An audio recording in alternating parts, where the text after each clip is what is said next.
Hello and welcome back. I'm Barbara O'Neill, and today we're delving into the world of home remedies that can effectively alleviate pain and combat various diseases. As we grow older, managing pain and preventing diseases becomes increasingly important. Home remedies offer a holistic approach that taps into the healing power of nature and provide gentle yet effective relief for various health concerns. Many natural solutions have been used for centuries to promote healing and relieve discomfort. So join me as we uncover the wisdom behind these remedies and empower ourselves with practical ways to enhance our well-being naturally. The first one we're going to look at is the humble onion, and everyone has an onion in their home. And the onion was the first poultice that I ever did. And I think in your book it's got the poultices there. And you can use onion cooked or you can use it raw. So we'll begin by looking at the cooked onion, and you steam it just like that with all the skin on top, because the bottom will hold everything in place. And ideally you steam it or you dry bake it. If you boil it, some of the healing properties are going to go into the water. And when it's hot and soft, you cut it in half, so what you're looking at is the rings. And what you can do, which I have since learnt, that you can squeeze that and you can put some of that hot cooked onion juice into a spoon. It'll be boiling, but when it gets onto the cold spoon, it'll come to just the right temperature, and then that can be put into an ear that is sore or aching. And then with the hot cooked onion, you wrap it up a few times. You might use a cloth. These are sheets that started to get a bit thin. I think they make the nicest poultice material. You know, the sheets that the 15-year-old boy puts his foot to, perfect. Puts it through, they're the perfect ones. And then you get it just the right temperature, and you can put that on the ear. And then you might cover it with a plastic square. It needs to have a plastic square on it to keep it warm, because when it gets cold, you have to remove it. Some people will put a beanie on. I know when I first did this on my son, the first poultice I ever did, I think James just turned 45, something like that. So this is when he was 2. I had him breastfeeding, and I had the onion against my arm and against his ear so I could gauge the heat of it. And if it's too hot, he'll quickly tell you, isn't that right? And he fell asleep. And when I laid him down on the onion on a towel folded up about 4 times, because I knew that would, his little hot body on that, the onion, that would keep it warm. And he slept for 2 hours. And when he woke up, he was very happy. And he's never had another earache since. Wow. So compare that to my experience of 4 courses of antibiotics over 6 weeks with my first daughter. But I'm very thankful for that experience, because that experience, it got me to go in another direction. I thought there must be something else. But I also remember experiencing the frustration of not knowing what to do. And everyone's saying, don't play with the ears, they'll go deaf. Well, I don't want my daughter to go deaf, but I don't want to be on antibiotics for the rest of her life. The cooked onion poultice, it is so simple, and it was the old lady next door that told me about it. She was 85, I'm about 25. And of course, she's not here anymore. So a lot of these remedies have been lost. I'm the grandmother now, and so very happily do I share it. A cooked onion can be used for an earache. When it gets cool, you need to take it off, and often that's enough. But if the earache comes back, what do? You just do it again. One lady I know, she did it for 7 days. Now, by about the 4th day, most people are saying, most people might then go to the doctor. What'll he give you? Antibiotics. And when you stop the antibiotics, guess what? Most likely the earache comes back. After 7 days, it didn't come back. So what's the body saying? I don't know why it needed 7 days, but my son only needed a 2-hour compress. So what are you doing? You're listening to what the body says. The lady that needed the 7 days, she'd had earaches as a child and had antibiotic after antibiotic. So maybe now in her 40s, the body had to do something like that to go through that because it had been stopped for so many times. I don't know. But she kept doing it because it brought her relief. And if it brings you relief, what's the body saying? That's what I want you to do. Onions contain compounds that have anti-inflammatory effects. Placing a warm onion compress against the ear may help reduce inflammation and pain associated with earaches. Onions also have antibacterial properties that could potentially help fight off infections that may be causing the earache. Applying warmth from a heated onion after it has been wrapped or mashed to release its juices can also provide soothing relief. Now we're going to look at what you can do with ginger externally. So I always take a plate and I always take the plastic square. Again, you can use a wool square next to that, but you still need that plastic backing so that it doesn't wet all your clothes and also so it insulates. And then we put a cloth over it, and it's usually around this size. And then I grate straight onto it. So why would I use a ginger poultice? I would use a ginger poultice for an inflamed joint. So the easiest way to remember this is ginger is for joints. So that would be gout, it would be arthritis, also a sore back, an inflamed back. Now when someone's got an inflamed back, they usually put a hot water bottle on it, is that right? But if the back is hurting because of inflammation, where's my knife? Here. The hot water bottle will relax, and you know the reason why the hot water bottle relaxes is because when we're in pain, the muscles around that area tighten and cramp. Basically, they go out in sympathy with the pain. And you put a hot water bottle on that and it relaxes those cramping muscles. So you do get some relief, but it does not help the inflammation. It can even make it worse. But ginger, if you apply a ginger poultice anywhere where there's inflammation, the ginger pulls the inflammation out of the joint to the skin and the skin gets really hot. So if you apply this to the lower back, the heat relaxes the muscles and yet the ginger is reducing the inflammation. So you do about that much. And then how you make the poultice is you put the left side over and the right side over, and the bottom comes up and the top goes down. So you can see I've made like a little package there. And then I turn that over, and the part that's touching the skin is where you've just got one layer. And the beauty of this little package also is that you've got a few layers behind so that if it is quite wet, it will help to soak up any drips. And then you will apply that to the area. Now let's say that I have an inflamed joint, then you would apply it to the area there. But you can see even with the plastic on that, not much is touching the skin. It's only the very edges. And then you bandage that on. Now, if someone has an inflamed joint, say a wrist or an ankle or a knee or toes, we apply the ginger poultice, or even in a sore back, we apply the ginger poultice maybe about 6 o'clock in the evening. And within half an hour, if there's inflammation in there, the skin gets very hot. And then the person has the choice when they're going to bed, is that heat all right? Because if it's too hot, they can just take it off.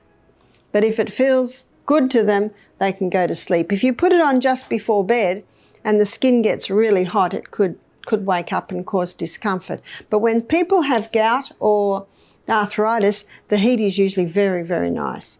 And again, for a sore lower back, it's very nice because, again, it pulls the inflammation out of the joint and the heat relaxes those muscles that tend to cramp whenever there's pain. So I'll tell you the story of a lady who saw my lecture on YouTube. She emailed me the story and she put the ginger poultice on her sore knee. She was so excited it reduced the pain by 50%. The skin did get hot, You see, all the inflammation's being drawn out. So the next morning, she made another one. And then she made another one for overnight. And when she woke up in the morning, the skin was all swollen and blistered. She said, "What have I done?" I said, "You've overdone it." You've just overdone it. You've just pulled too much inflammation out and it's irritated the skin. So if you do have an inflamed joint anywhere, just do it maybe for 4 hours in the afternoon or even overnight, but just don't do it non-stop because, again, you can inflame the skin. Not a problem because you just have to leave the skin, maybe put a castor oil compress on that knee until it settles right down. One lady said, "My skin's burning." And I said, "Actually, it won't burn, but what's the joint like?" And she said, "Oh, actually, it's good." We had one lady and she said, "I've got this swollen finger. The joint was swollen twice the size." She said, "This has been paining me for 2 years." So we made a tiny little ginger poultice, put it over, put a little bit of plastic over it to insulate, and then taped it on. And this is called a paper tape. This is a really soft tape on the skin. In the morning, she was so excited that the joint had gone right down and she could move her finger. Ginger poultices are really effective for easing inflammation in specific areas, which is why they're so popular for things like arthritis and gout. Basically, you grate fresh ginger onto a cloth and slap it on the spot that hurts. This not only pulls out inflammation, but also uses the ginger's heat to chill out tight muscles, which can really ease the pain in joints or a sore back. Just keep an eye on your skin though, because leaving the poultice on too long can irritate it or even cause blisters if it pulls out too much inflammation too fast. Most people find that leaving it on for a few hours during the day or overnight works best without making their skin too upset. Now we're going to make a potato poultice. Now, I just told you that the ginger is for joint, well, the potato is for tissue. The potato is very, very gentle.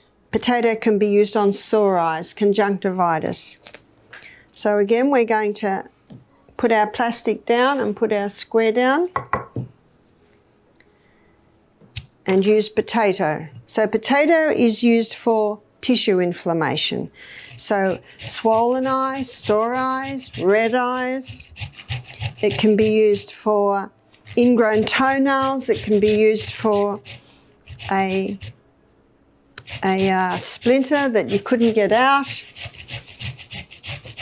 So tissue inflammation. Sprained ankle, very good on sprained ankle.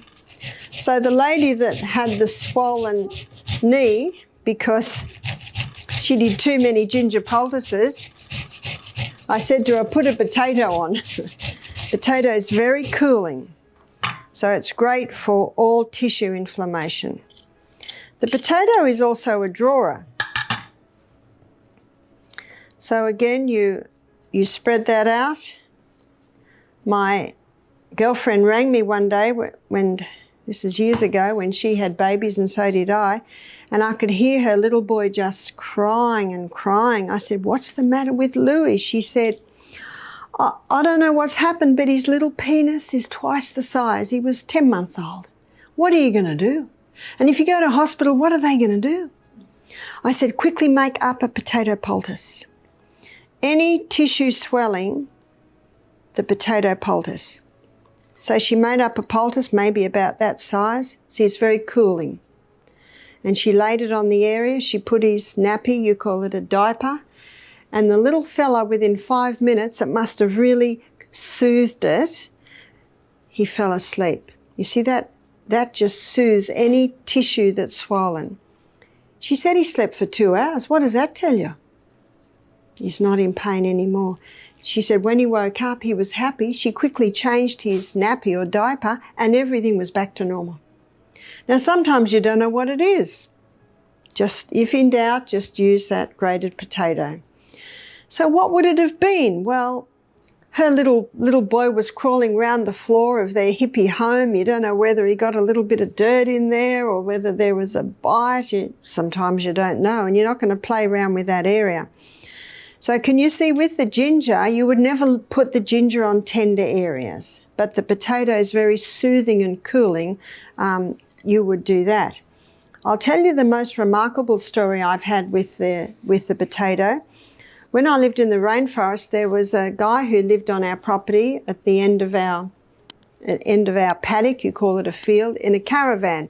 He was a real hippie, and he was sickling the grass. You know what a sickle is? With bare feet. So what's going to happen next? The sickle went into the back of his ankle.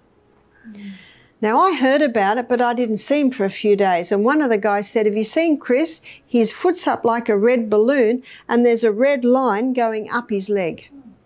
And he's lying in bed smoking marijuana, waiting for nature to heal. The body will heal if you give it the right conditions. And one of the problems with the marijuana, it was dulling the pain, but the pain was telling him to do something.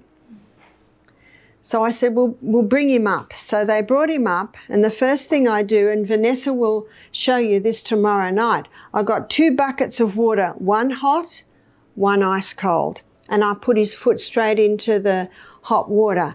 Now I had his foot in my hand, and I was just watching his face. If it was too hot, I put a bit of cold in, because that first one can be, hard to take. 3 minutes. See, after 3 minutes, the blood slows down. So then you put it into the ice cold and everything moves up again, as Vanessa will explain to you. While it's in the cold, I put a little bit more hot water in the hot.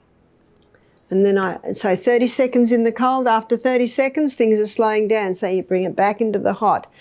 So I did that 3 times, 3 hots and 3 colds. His pain had reduced by 50%. See, what that does is it brings fresh blood into the area, which drives old blood out, which gets the inflammation down somewhat. And then I made a very big grated potato poultice. You see, he had a wound that had healed on the outside, and it had not healed on the inside. And tetanus happens in an area of a wound that hasn't healed from the inside and sealed on the outside, and there's an element of horse organism. Well, we had a horse in the paddock, so he was a perfect environment for tetanus. So I put a big grated potato poultice on his foot, and I said, come back in 2 hours. He could limp now. So just that reaction tells me we're getting results. When he came back after 2 hours, I took this off and the wound was oozing, and the red line had gone down about 4 inches. Now, if he was still in pain and the red line hadn't gone down, we would take him straight to hospital. If in doubt, but we're an hour from hospital, so we could see results. And he did not want to go to hospital. So if he didn't want to go to hospital and we could see he was dying, we'd take him. Of course you do. So I did hot and colds again, and I did another grated potato, and I said, come back again at 6 o'clock, another few hours. And every time he came back, the line was going down, down, down, and the foot was going down, down, and the foot was still oozing. See, this draws. And when you took it out, you could see the area where it was drawing. And then he put the grated potato on, we put it on after another hot and cold all night. He came over in the morning, we did another hot and cold, and the red line was gone. And the foot was just about back to normal. Looked like a dried prune, but you don't care about that. You just want that to go down. He said, what'll I do now? And I said, you might be right now. I said, see how it goes. But if it starts to hurt, if it starts to throb, and if that seals, we need to do all that again. So I basically left it with him then. But it healed. You can imagine that could have been a very serious situation. So that was quite remarkable. I've also seen this draw out splinters. You know, sometimes you get a splinter in a finger that's just too painful to get out. If you put the grated potato on, it'll keep that swelling down. It will not get pussy or what they call infected. And usually after a couple of days, you can just get a needle on the tip of it, press it, and it'll usually just come out. I've just seen that happen a few times. So the grated potato can be used in all areas of tissue inflammation. Potato poultices have been a long-standing remedy for various inflammatory conditions due to their soothing and drawing properties. Whether it's a swollen joint, a bruise, or even a more serious injury like the case with Chris in the rainforest, potatoes are known to help alleviate pain and reduce swelling effectively. The method of using hot and cold water alternately before applying the poultice helps to stimulate circulation and reduce inflammation further, enhancing the potato's healing effects. In traditional medicine, and even in modern home remedies, potatoes are often praised for their simplicity and efficacy. From soothing sore eyes to drawing out infections or splinters, their versatility makes them a go-to treatment in many households. This natural approach resonates with those seeking alternatives to conventional medicine or looking for complementary therapies to support healing processes. Now we're going to have a look at cayenne pepper. Cayenne pepper, we've got cayenne pepper in this little container here. Cayenne pepper is a remarkable herb. Some people say we shouldn't use it because it's a stimulant. It is not a stimulant like caffeine or alcohol or marijuana is a stimulant. It's a blood stimulant. That means it's good because Leviticus 17:11 states that the life of the flesh is in the blood. So anything that moves blood is going to be helpful. There's a book you can get. It's by Sam Beiser. It's called Curing with Cayenne. And he shows in that book that you put cayenne with any other herb and it'll intensify that other herb's action. It's a blood stimulant. It can be used internally and it can be used externally. And I think in your book it shows how it does three main things internally in the blood. It thins the blood, it strengthens the arterial walls, and it opens the capillaries. So let me tell you about an experience I had a few years ago. It was one of our retreats. I got the call, lady'd had a heart attack. I was only 3 minutes away, that's why you have to be fit. I ran down, it was a cooking class with about 16 people, and she was lying on the floor. She was 80. Her husband said she'd already had a few that year, and they always called the ambulance, but they thought, let's see what they do. And I said to my offsider, cayenne pepper, quickly. We got the cayenne pepper. Now, there was a guy holding a pulse, and he said, the pulse is almost gone. She was just white.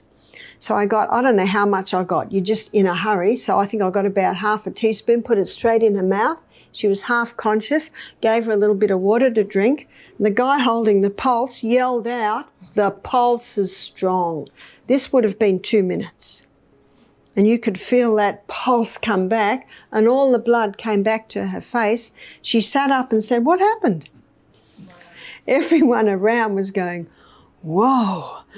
And I said, no, it's not me, it's the cayenne pepper. So we sold out of cayenne pepper that program. What did the cayenne pepper do?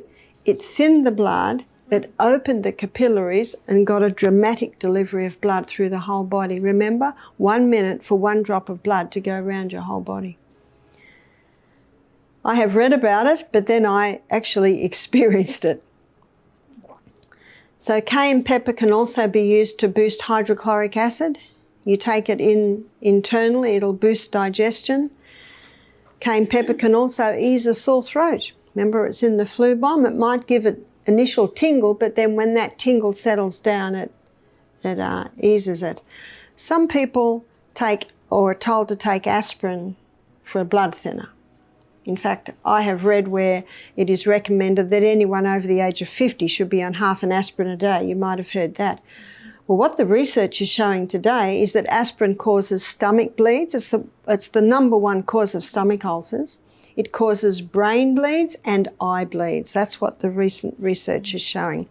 Cayenne pepper will not cause that at all. But if cayenne pepper's in your blood and it sees a bleed, it'll constrict the blood vessels to stop the bleeding. Yes, it dilates the blood vessels when it's in the blood, but if it sees a break, it'll constrict that.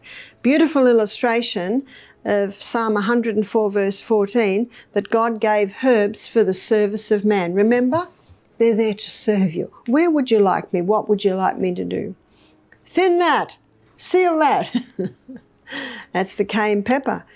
In fact, it's just about a first aid kit in one, is the cayenne pepper. And you'll get used to it. Cayenne pepper contains capsaicin, a compound known for its pain-relieving properties. Capsaicin works by reducing the amount of substance P, a neurotransmitter that sends pain signals to the brain. It can be used topically to alleviate pain from conditions such as arthritis, muscle pain, nerve pain, neuropathy, and even headaches. Capsaicin in cayenne pepper can help improve blood circulation by dilating blood vessels. This may contribute to better cardiovascular health and lower blood pressure. Cayenne pepper may help boost metabolism and promote fat burning due to its thermogenic properties. Now you can use it externally. I'm going to show you how you can use it externally, and I'm going to show you how you can use it for poor circulation in the feet, cold feet. I find people that allow their feet to be cold, eventually their feet are numb. And eventually, the next step after numb feet is gangrene of the toes. You see, the blood's the life of the flesh, and any part of the body that's cold, blood's not going in there. So blood's not feeding the area, it's not feeding the herbs, the nerves. You cannot put cold feet into hot water or you'll damage the tissues. So what can you do? You can make a cayenne compress to put on the bottom of the feet. So to make a cayenne pepper compress, you get some paper towel and you cut it to the size of the foot, which would be, let's just guess, it'll be about this. I guess I'm guessing my size foot. And you put it on, I've doubled over a couple of layers of cling wrap there. And then you put a little olive oil on there. Not a lot, because you don't want to soil your sheets. So I'm going to put it in this plate to show you how you can put it on lightly. So I'm just going to dab it on.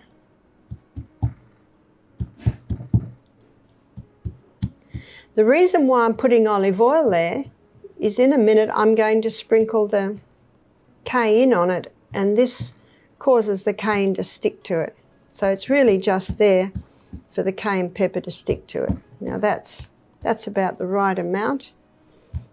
As I said, any more and it will leak, because this compress is worn overnight. So you can see I've just got a light sprinkling of oil there. And now I'm going to put the cayenne pepper on that. So you put about a half a teaspoon for each foot.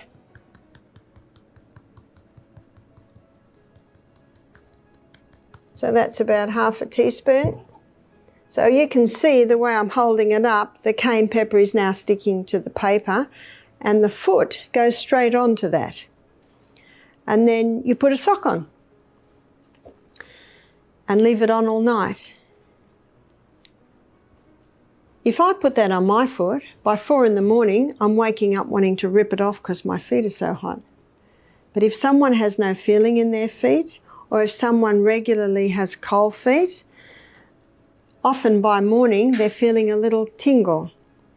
So you would probably wear it every second night until your feet get hot. So that's a very easy way to warm up feet, because feet must be warm. So you'd put one on each foot. I've even made it and folded it up and left it at one lady's house that I visited, and she had no feeling in her feet. Peripheral neuropathy, that's a side effect of chemotherapy, where people lose that feeling in their feet. They can bring their feet alive again with the cayenne pepper compresses. So you could even make a few and fold them over like that. So I left them with a lady so that she could use them. Let's have a look at our, oh, can you see that? So we're already getting a syrup there. And you'll be able to taste this in a couple of days. Remember, you leave that 24 hours and then you strain it out. So thanks for watching as we explored home-based solutions to pain and illnesses. Remember, the path to a healthier you is a long-term endeavour that requires meaningful lifestyle changes. I wholeheartedly urge you to use the knowledge you've gained from our talk and integrate it into your daily routine. Feel free to connect with me anytime. I wish you the very best for your health and well-being, hoping that this journey of yours towards a healthier and more contented self is filled with accomplishments and joy.